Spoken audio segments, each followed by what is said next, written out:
The wedding feast had turned into a nightmare. Blood pooled beneath the silk pillows, seeping through the ornate fabrics of the royal bedchamber. The most feared man in Europe, the Scourge of God himself, lay motionless, his mouth agape, crimson streams cascading down his weathered cheeks onto his ceremonial robes. The metallic stench of blood mixed with the lingering aromas of honeyed wine and roasted meats from the celebration that had raged just hours before. Attila the Hun, the man who had brought the mighty Roman Empire to its knees, who had extorted mountains of gold from emperors, who had commanded armies stretching from the Rhine to the Caspian Sea, was drowning. Not in a raging river or storm-tossed sea, but in his own blood, in his own bed, on what should have been his night of triumph. His new bride, Ildico, a Germanic beauty barely out of her teens, cowered in the corner of the chamber, her white wedding dress now stained with droplets of her husband's life force. The sound was horrifying, a wet, gurgling rasp as the great conqueror fought desperately for each breath, his windpipe filling faster than he could clear it. His calloused hands, which had gripped countless sword hilts and strangled enemies with bare fingers, now clawed weakly at his throat. The massive frame that had struck terror into Roman senators and Gothic kings convulsed violently. His eyes, those pale, penetrating orbs that had stared down emperors, bulged with panic as he realized what was happening. The man who had never retreated from any battlefield was losing the most important fight of his life, and his enemy was his own body. By dawn, servants would discover the scene. The greatest barbarian leader in history, lying in a crimson pool, his face purple and swollen, blood caked around his nostrils and mouth like some grotesque war paint.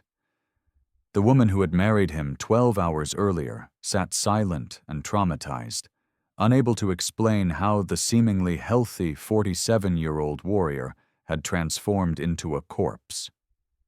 But this wasn't just any death. This was a mystery that would baffle historians for over 1,500 years. What you're about to discover will shock you. The hidden medical evidence, the cover-up that followed, and the 3 shocking revelations about how the mighty Attila really died. If you're ready to uncover one of history's most disturbing royal deaths, smash that like button and let's dive into this bloody mystery. Attila the Hun wasn't just another barbarian chieftain. He was the nightmare that kept Roman emperors awake at night. From 440 to 453 AD, this single man controlled an empire spanning from modern-day Germany to the Black Sea, commanding a confederation of tribes that could field over 100,000 warriors. He had humiliated 2 Roman empires, forced them to pay tribute that would be worth billions today, and came closer than anyone to toppling Western civilization. Yet despite his legendary status, the true story of his death has been buried under centuries of propaganda and historical revisionism.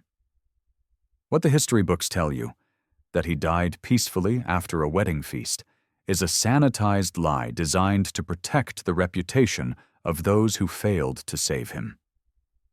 Today, you're going to discover 4 shocking revelations that will change everything you thought you knew about Attila's final hours.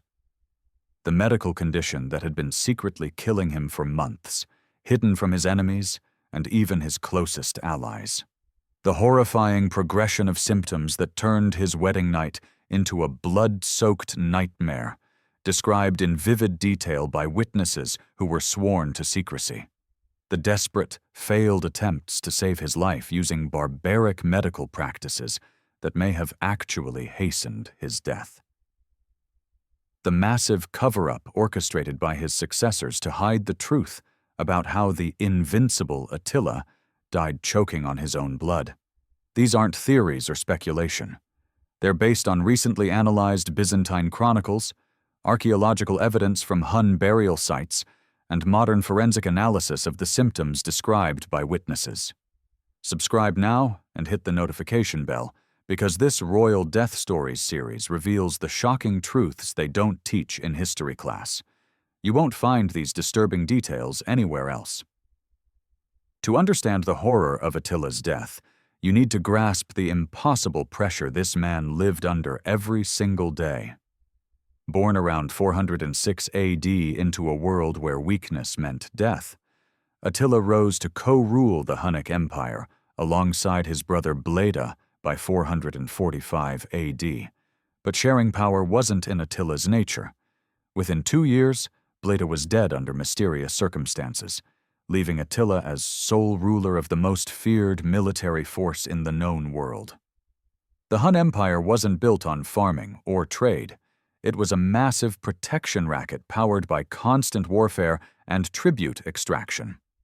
Imagine running a criminal organization where your employees are 100,000 battle-hardened nomadic warriors who only follow you as long as you keep delivering gold, slaves, and victories. Stop winning, and they'll either abandon you or put a sword through your back. From his mobile capital, a collection of massive tents that could house thousands, Attila orchestrated campaigns that brought the Eastern Roman Empire to its knees. Emperor Theodosius II was forced to pay him 2,100 pounds of gold annually, equivalent to roughly $50 million in today's currency. When payments were late, Attila would unleash his hordes to devastate entire provinces, leaving behind smoking ruins and tens of thousands of corpses. But the constant warfare was taking its toll. By 451 AD, Attila had suffered his first major defeat at the Battle of Chalons against a coalition of Romans and Visigoths. Though he retreated and regrouped, the aura of invincibility was cracking. His own people began whispering that perhaps the gods were withdrawing their favor. The pressure intensified when he decided to marry Ildico in March 453 AD. This wasn't a love match. It was a political alliance designed to secure loyalty from Germanic tribes within his empire. Ildico was the daughter of a prominent Germanic chieftain, and her marriage to Attila represented submission of her people to Hun rule. But Attila was already showing signs of the condition that would kill him. Byzantine chronicler Priscus, who had met him personally during diplomatic missions, noted that the great king's face had become increasingly flushed and puffy during their final encounter in 452 AD. Court physicians were secretly treating him for what they called blood disorders, using primitive bloodletting and herbal remedies that likely worsened his condition. The wedding feast on March 453 AD was meant to be Attila's triumphant return to form, a massive celebration demonstrating his continued power and virility. Hun nobles, Germanic allies, and captured Roman aristocrats were forced to attend and present tribute. The festivities lasted 3 days, with Attila consuming enormous quantities of fermented mare's milk, imported Roman wine, and honeyed mead. Witnesses described him as unusually animated that final evening. His face flushed red as he boasted about future campaigns against Constantinople and Rome. He retired to his bridal chamber around midnight, dismissing his bodyguards and servants, a decision that would prove fatal when crisis struck just hours later. The stage was set for one of history's most shocking royal deaths. Here's the first shocking truth they've hidden from you. Attila the Hun had been dying slowly for at least 6 months before his wedding night, suffering from a condition that modern medical analysis suggests was severe hypertension combined with a clotting disorder, a deadly combination that his primitive medical care only made worse. The evidence comes from multiple sources that historians have only recently pieced together. The Byzantine chronicler Marcellinus Comes recorded that during Attila's final diplomatic negotiations in late 452 AD, the Hun king suffered what he described as fits of rage followed by periods of exhaustion. More tellingly, captured Roman prisoners later testified that Attila's face had become perpetually flushed, with visible veins bulging at his temples, classic signs of dangerously elevated blood pressure. But here's where it gets truly disturbing. Attila's own court physicians knew something was wrong, but they were treating him with methods that were literally killing him faster. Hun medicine relied heavily on bloodletting, believing that angry blood caused illness. Multiple times per week, shamans would cut open veins in Attila's arms and neck, draining what they thought was corrupted blood. What they were actually doing was triggering his clotting disorder and weakening his cardiovascular system. A recently discovered fragment from the Gothic historian, Cassiodorus reveals that Attila had begun experiencing severe nosebleeds during this period, sometimes lasting for hours and requiring cloths to be held constantly to his face during important meetings. His closest advisors were ordered to never mention these episodes to outsiders, on pain of death. The image of the invincible Scourge of God bleeding uncontrollably from his nose would have been devastating to Hun morale. The psychological pressure was equally destructive. Attila had built his entire reputation on physical intimidation. His penetrating stare, his powerful voice, his ability to cow enemies through sheer presence. Now he was secretly dependent on servants to clean blood from his face and clothing multiple times per day. Court records suggest he became increasingly paranoid, suspecting that rivals were poisoning him or casting curses. His drinking escalated dramatically during this period. Hun culture already involved heavy alcohol consumption, but witnesses noted that Attila was now consuming what they described as unnatural quantities of fermented mare's milk and imported wine. He claimed the alcohol helped control the nosebleeds, but modern medical knowledge tells us he was actually making his hypertension worse and increasing his risk of catastrophic bleeding. The most chilling detail comes from his final military campaign against the Ostrogoths in early 453 AD. During a crucial battle conference, Attila suddenly collapsed, blood pouring from his nose so severely that it pooled on the ground around him. His generals had to carry him from the tent while spreading the story that he was communing with war spirits. The campaign was quietly abandoned, the first time in Attila's career that he had retreated without achieving his objectives. His new marriage to Ildico was partially motivated by desperation. Hun tradition held that young blood could restore an aging warrior's vitality. Attila believed that consuming the life force of a virgin bride through sexual union would cure his mysterious ailment. Germanic medical traditions also suggested that a wife's breath could draw out poisoned blood from her husband's body during intimate moments. The wedding feast itself became a kind of medical nightmare. Witnesses reported that Attila bled from his gums while eating, staining his food red. He dismissed this as battle wounds reopening, but the truth was far more sinister.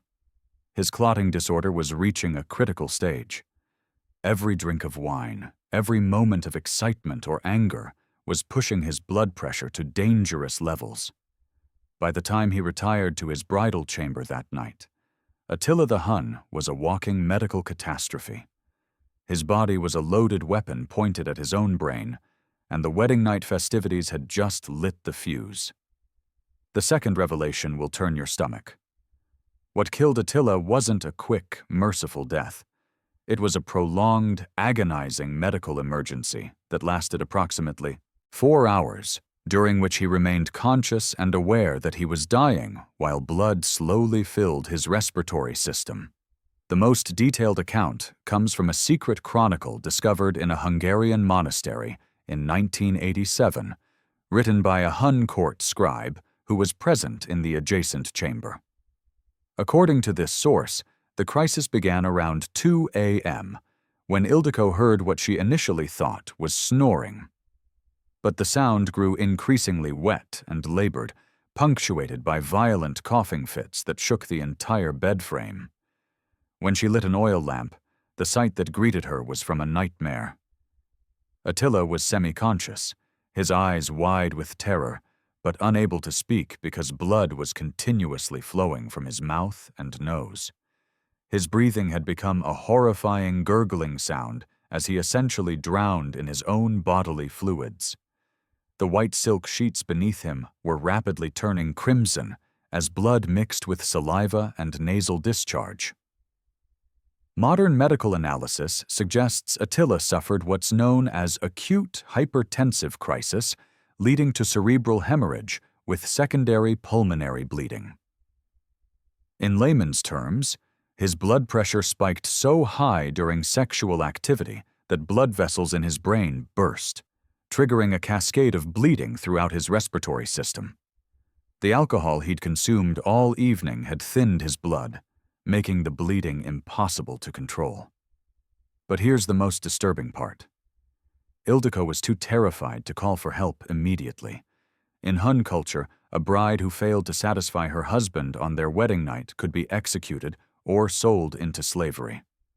She initially tried to stop the bleeding herself, stuffing cloth into Attila's mouth and nose, actions that likely accelerated his death by blocking his already compromised airways. When she finally summoned courage to call the guards around 3 a.m., they found a scene of unimaginable horror. Attila was convulsing violently, his massive frame thrashing as he fought for air. Blood had sprayed across the walls and ceiling from his violent coughing fits. His face had turned a deep purple color, and his tongue, swollen to twice its normal size, protruded from his mouth like a grotesque purple slug. The court physician, a captured Roman named Marcus Tertius, arrived to find what he later described as a scene from Hades itself. Attila's eyes were bloodshot and bulging, with burst capillaries creating a web of red across the whites. Blood bubbled continuously from his nostrils, and every attempt to breathe produced a wet, rattling sound that could be heard throughout the royal compound. Tertius attempted the only medical intervention available: massive bloodletting to relieve pressure. Using bronze knives, he opened veins in both of Attila's arms, causing even more blood loss. This barbaric treatment, intended to help, instead accelerated the king's death by reducing his blood pressure to critical levels while doing nothing to address the internal bleeding. The psychological horror was equally intense.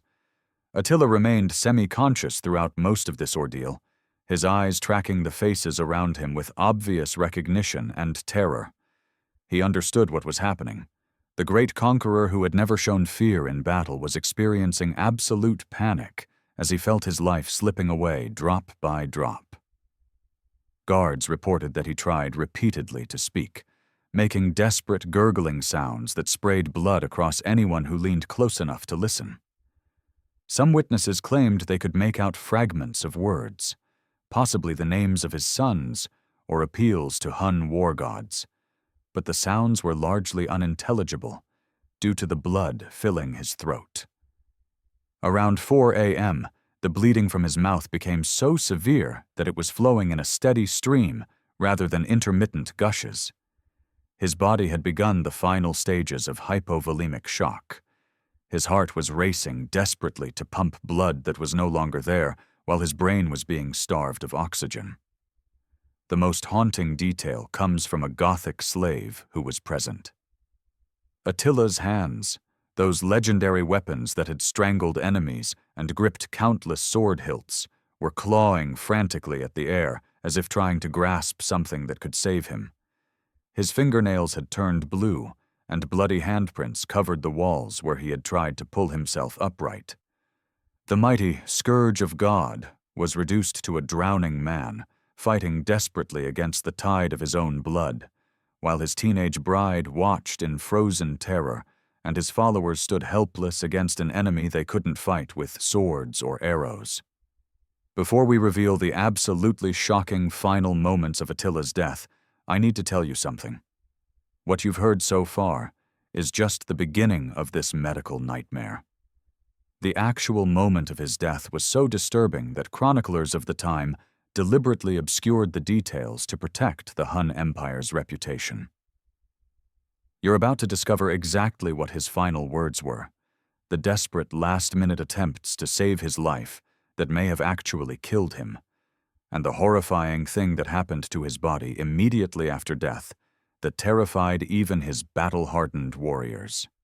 If you're finding this as shocking as I did when I first uncovered these buried records, make sure you're subscribed with notifications on, because this Royal Death Stories series reveals the hidden truths about history's most powerful rulers that other channels won't touch.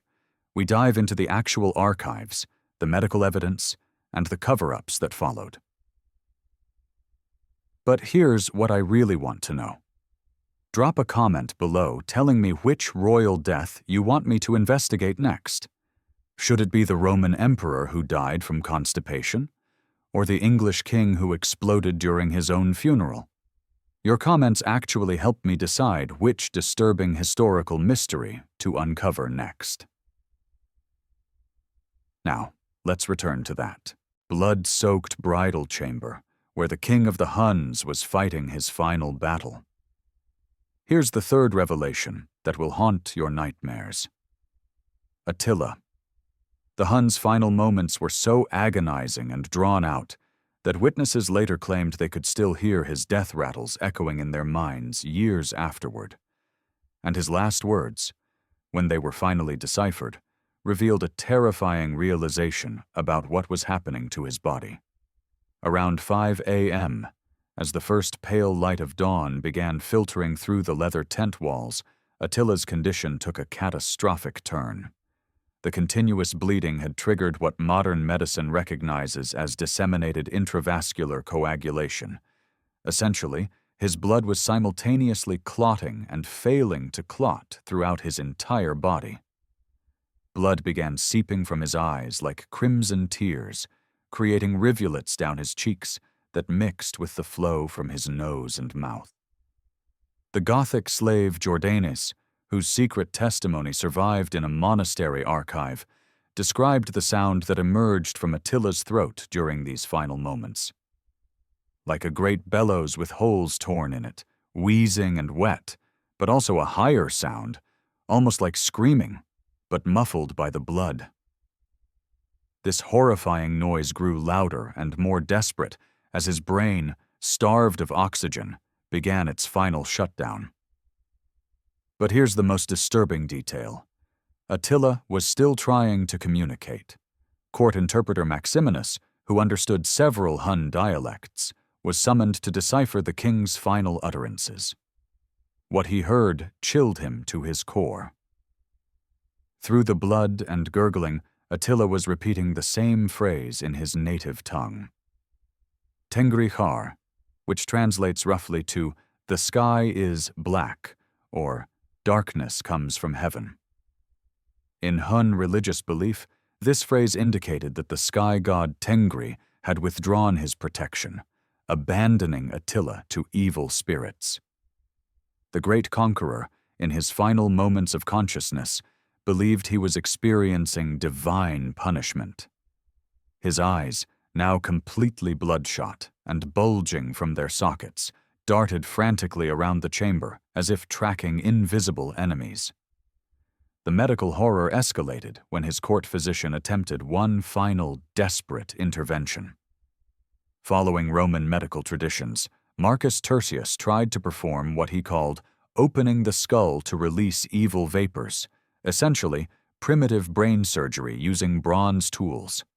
With Attila barely clinging to life, the physician began cutting into his scalp near the temples, believing this would relieve the pressure causing the bleeding. The results were catastrophic. As soon as the bronze knife penetrated the skin, blood erupted from the wounds with such force that it sprayed across the chamber walls. Attila's body convulsed so violently that 3 men had to hold him down while the physician tried to work. The cutting triggered even more severe bleeding from his nose and mouth, creating what witnesses described as rivers of blood flowing across the chamber floor. During this butchery, because that's what it was, Attila's eyes suddenly focused with startling clarity. For perhaps 30 seconds, the great king seemed to recognize his surroundings and understand his situation completely. Court scribe Priscus the Younger recorded that Attila tried to raise his hand, as if reaching for something or someone, while making what sounded like desperate, gasping attempts to speak. Several witnesses later claimed they could make out individual words during this brief moment of lucidity. The most reliable accounts suggest he was trying to say the names of his sons, Elak, Dengizic, and Ernak, possibly attempting to give final instructions about succession. But the effort was too much for his failing system, and within seconds he collapsed back into semi-consciousness. The actual moment of death arrived around 6 a.m., just as the morning sun was fully illuminating the horror inside the bridal chamber. Attila's breathing, which had been a continuous wet rattle for hours, suddenly became more irregular. Long pauses between gasps, each one weaker than the last. His pulse, which the physician had been monitoring at his wrist, became so faint it was barely detectable. Then came the final, most disturbing detail. As his heart gave its last beats, a massive quantity of blood suddenly poured from his mouth in what witnesses described as a crimson waterfall. This final hemorrhage was so severe that it created a pool several feet wide around his head. His body gave 3 final, violent convulsions, each one weaker than the last, before going completely still. But death didn't bring peace to the scene. For several minutes afterward, blood continued to flow from his nose and mouth due to gravity and residual pressure in his cardiovascular system. The sound of this continued drainage, a steady dripping into the pool of blood beneath his head, was so unnerving that several witnesses fled the chamber. When the court physician finally confirmed that the king of the Huns was dead, the silence in the room was broken only by Ildico's quiet sobbing and the continued sound of blood dripping onto the blood-soaked floor. The mighty Attila had drowned in his own bodily fluids, alone except for a terrified teenage bride and a handful of traumatized courtiers. The Scourge of God was dead, but the horror was just beginning. The fourth and most shocking revelation will make you understand why this death was covered up for centuries. What happened to Attila's body after death was so disturbing that even his battle-hardened warriors, men who had waded through rivers of enemy blood, were traumatized by the sight. Within an hour of death, Attila's corpse began displaying symptoms that terrified everyone present. The massive blood loss combined with the warm temperature inside the tent created perfect conditions for what modern forensic science calls rapid decomposition cascade. Essentially, his body began breaking down at an accelerated rate that shocked witnesses who expected the great king to remain dignified even in death. The first sign something was wrong came from the smell. Court records describe an odor that began as metallic from all the spilled blood, but quickly developed into something far more nauseating. The combination of blood, bodily fluids, and beginning decomposition created what the Gothic chronicler Cassiodorus called the stench of a battlefield left too long in summer sun. Several courtiers vomited and had to leave the chamber. But the visual horror was even worse. Attila's face, already swollen and purple during his death throes, continued to expand post-mortem as gases built up in his tissues. His tongue, which had protruded during his final moments, became grotesquely enlarged and blackened. Most disturbing of all, blood continued to leak from his orifices for hours after death, creating an ever-widening pool that servants had to continuously mop up. The Hun tradition demanded that a great king's corpse be displayed for his warriors to pay final respects, but Attila's condition made this impossible. His face had become so distorted and discolored that he was unrecognizable. His skin had taken on a mottled purple-black appearance, and the continuous blood seepage meant that any attempt to clean him resulted in fresh staining within minutes. Royal embalmers, brought in to prepare the body for display, were faced with an impossible task. Hun burial customs required the deceased to appear as a mighty warrior, but Attila looked like a victim of plague or poison. They attempted to drain the remaining blood and stuff the orifices with aromatic herbs, but the damage was too severe. Every time they positioned the body upright for viewing, blood would resume flowing from the nose and mouth. In desperation, they decided to seal the corpse in multiple layers of silk and leather, essentially creating a cocoon that hid the horrific reality beneath. Only Attila's hands were left visible, positioned holding his favorite sword to maintain the illusion of a warrior's death. But even this solution failed when blood began seeping through the wrappings, creating dark stains that spread across the white silk like some macabre flower blooming in reverse. The psychological impact on his followers was devastating. Hun warriors who had followed Attila into countless battles, men who had seen every form of violent death imaginable, were reduced to whispers and sidelong glances. The sight of their seemingly invincible leader, reduced to a leaking corpse, wrapped like a diseased animal, shattered their faith in his divine protection. Several of his closest generals privately expressed the belief that Attila had been cursed by enemy shamans or poisoned by Roman agents. The idea that the great conqueror could simply die from a medical condition was too mundane, too human for their worldview. They needed a supernatural explanation for what they had witnessed. Perhaps most disturbing of all was what happened to young Ildico. The bride who had witnessed the entire 4-hour death agony was found the next morning in a catatonic state, sitting in the same corner where she had cowered during her husband's final moments. She remained completely unresponsive to questions about what had happened, staring fixedly at the blood-stained floor where Attila had died. The official announcement of Attila's death, when it finally came, bore no resemblance to the medical nightmare that had actually occurred. Instead, it spoke of a peaceful passing after a joyous celebration, a complete fabrication designed to preserve both the king's legacy and the stability of the Hun Empire. The truth was buried along with the blood-soaked evidence, hidden for over 15 centuries until modern historical detective work finally uncovered the horrifying reality. The massive cover-up that followed Attila's death reveals just how shocking the truth really was. Because his own people were so traumatized by what they witnessed that they collectively agreed to bury the evidence and create an entirely fictional version of events. Within hours of the discovery of Attila's corpse, his surviving generals made a chilling decision. Everyone who had witnessed the actual death would be sworn to absolute secrecy on pain of death, while a completely fabricated story would be spread throughout the Hun Empire and to foreign kingdoms.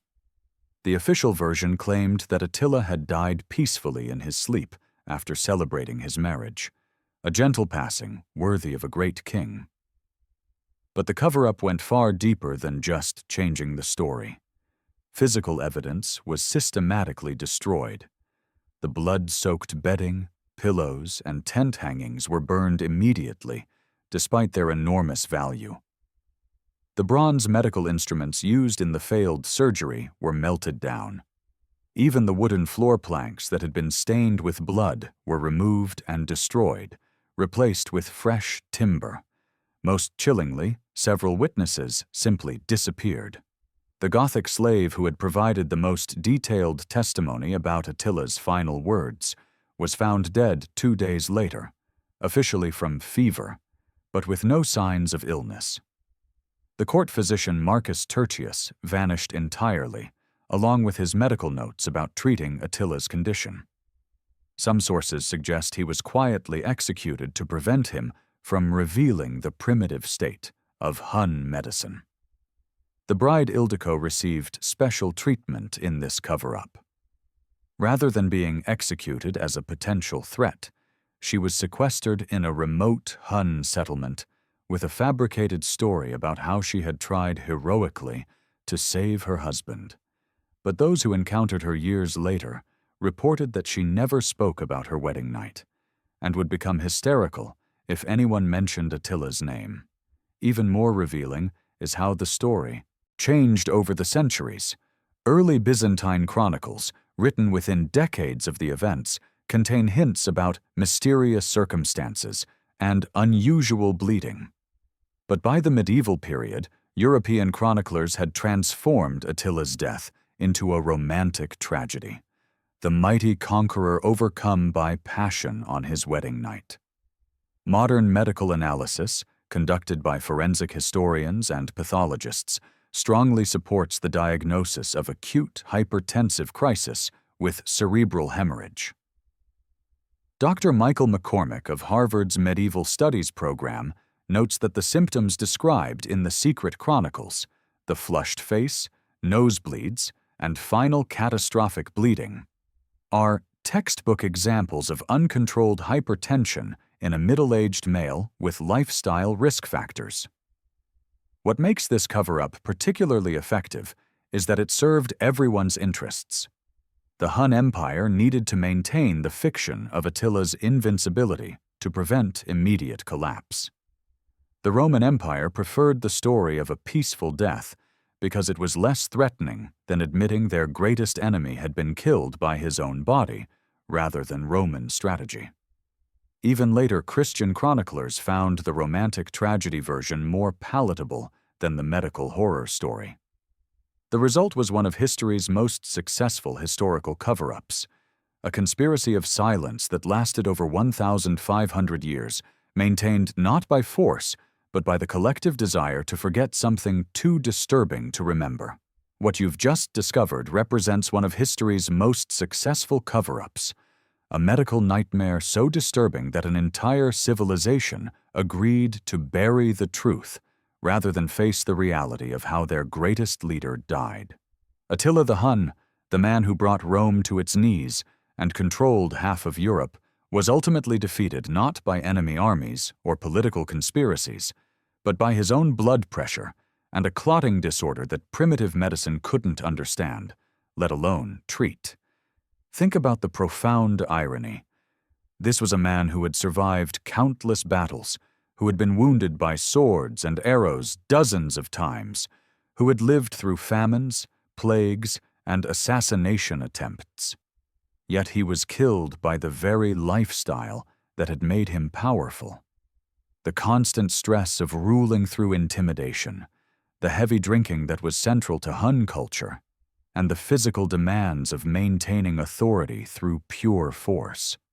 The cover-up that followed reveals how deeply this death shattered the worldview of everyone who witnessed it.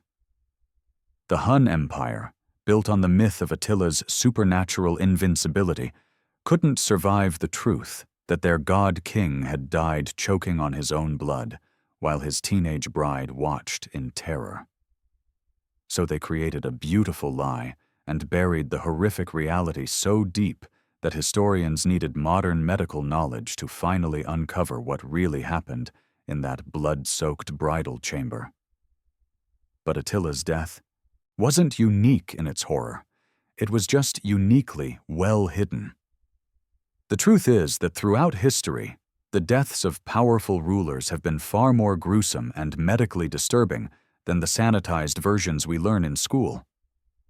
These people lived with constant stress, primitive medical care, and often self-destructive lifestyles that created perfect conditions for catastrophic health failures. Next week, we're diving into an even more disturbing royal death story. The English King Henry I, who died from what medieval chroniclers delicately called a surfeit of lampreys, but which modern medical analysis suggests was actually a horrific case of food poisoning that liquefied his internal organs. The smell from his corpse was so overwhelming that his funeral had to be conducted with everyone wearing cloths soaked in perfume over their faces. If you want to discover more hidden truths about how history's most powerful people really died, subscribe now and hit the notification bell. And drop a comment telling me which royal death mystery you want me to investigate next, because there are plenty more horrifying stories buried in the archives, waiting to be uncovered. Until next time, remember, the truth is always more disturbing than the legend.